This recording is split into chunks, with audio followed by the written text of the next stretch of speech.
नमस्कार दोस्तों, welcome to our YouTube channel Shraddha story.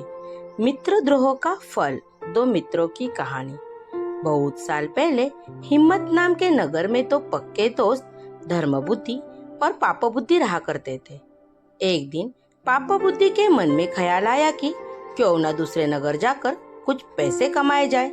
इतना सोचते सोचते पापबुद्धि के मन में हुआ कि वो धर्मबुद्धि को भी साथ लेकर जाएगा, जिससे दोनों खूब सारा पैसा कमाएंगे और फिर लौटते समय वो धर्मबुद्धि से उसका पैसा किसी तरह से हड़प लेगा।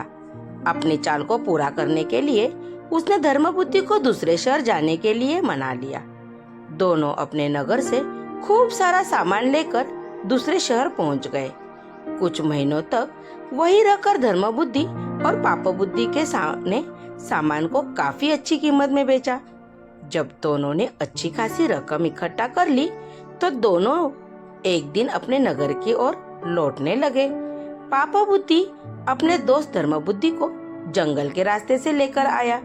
रास्ते पर चलते चलते पापबुद्धि ने धर्मबुद्धि से कहा, मित्र देखो, अगर हम अपने नगर इतना सारा धन लेकर जाते हैं तो समस्या हो सकती है। चोरी से चुरा सकते हैं, लोग हमसे जलने का भाव रखने लगेंगे और कुछ उधार भी मांग लेंगे। ऐसे में बेहतर होगा कि हम आधा धन इसी जंगल में छिपा देते हैं। धर्मबुद्धि ने पापबुद्धि की बातों पर यकीन करके धन को छुपाने के लिए हाँ कर दी।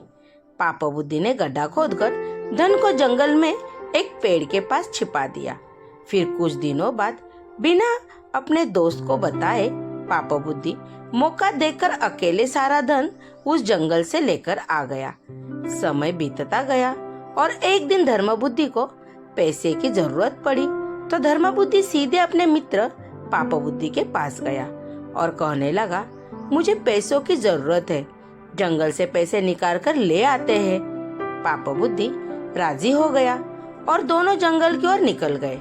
जैसे धर्मबुद्धि ने गड्ढा खोदा तो वहाँ पैसा न देखकर चौंक गया। इतने में ही पापबुद्धि ने शोर मचाना शुरू कर दिया और धर्मबुद्धि पर चोरी का आरोप लगाया। हो हल्ला होने के बाद पापबुद्धि न्यायालय पहुंचा। न्यायाधीश ने सारा मामला सुना तो सच्चाई का पता लगाने के लिए अपनी दिव्य शक्ति से परीक्षा लेने का निर्णय लिया। इसके बाद न्यायाधीश ने दोनों को आग में हाथ डालने का आदेश दिया। चतुर पापबुद्धि ने कहा, अग्नि में हाथ डालने की कोई जरूरत नहीं है, खुद वन देवी मेरी सच्चाई की गवाही देंगी।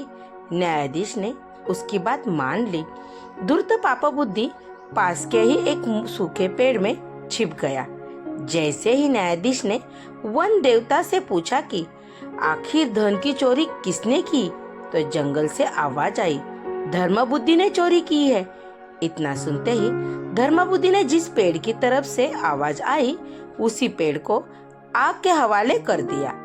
आग लगते ही पेड़ से चिल्लाते हुए पापबुद्धि बाहर निकला और झुलसी हालत से सारा वो सच बता दिया।